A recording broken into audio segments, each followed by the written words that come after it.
Another phrase that's used is we're in this together. We're stronger together. Mayor Lehman each day does a little report, and his phrase is stay strong, Barrie. Another phrase, we're together at home. And so, this idea that, yeah, we need to stick together, that we are all in this together. And we see many, many things that remind us of our shared humanity and things that help us connect. And you see pictures of people singing and dancing in the streets, and and big signs thanking essential workers, and people clapping, and drive-by things where people are honking their horns, and the Canadian Forces snowbirds doing a flyby across the country as much as they were able to, weather permitting.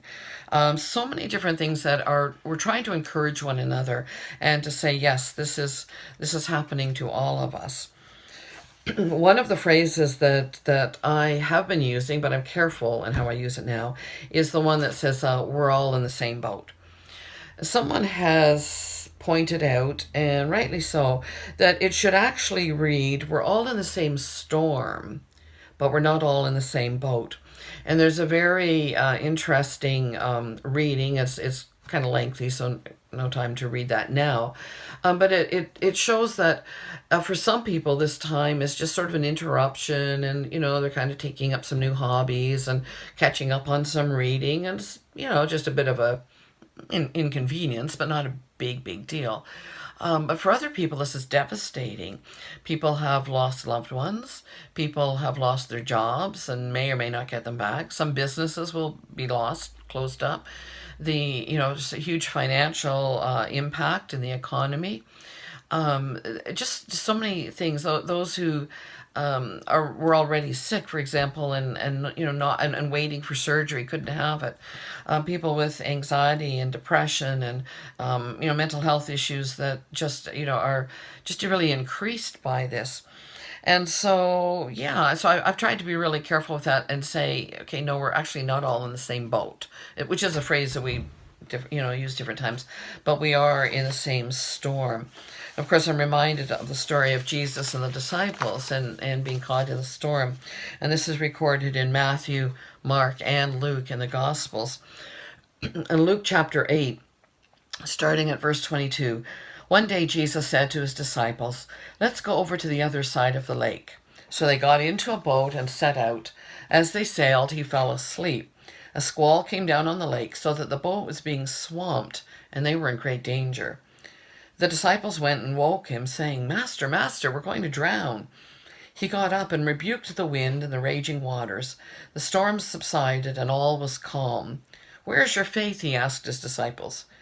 In fear and amazement, they asked one another, Who is this?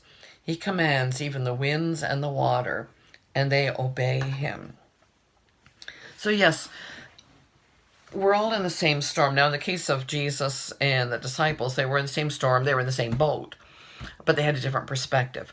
Jesus, of course, had his own perspective and was able to fall asleep. He knew, that things would be okay, but the disciples didn't know that. And so that's the way it is for us. William Barclay has said that the meaning of the story is far greater than the physical storm. It means that in the presence of Jesus, the most terrible of tempests turn to peace. In every storm that shakes the human heart, there is peace with Jesus Christ. When the storms of life shake our souls, Jesus Christ is there. And in his presence, the raging of the storm turns to the peace that no storm can ever take away. And I'm reminded, too, of the song from our Salvation Army songbook. Oh, the peace my Savior gives, peace I never knew before, and my way has brighter grown since I've learned to trust him more. And the third verse, and it's song 887 if you're looking it up. Now I'm trusting every moment, nothing less can be enough, and my Savior bears me gently o'er the places once so rough.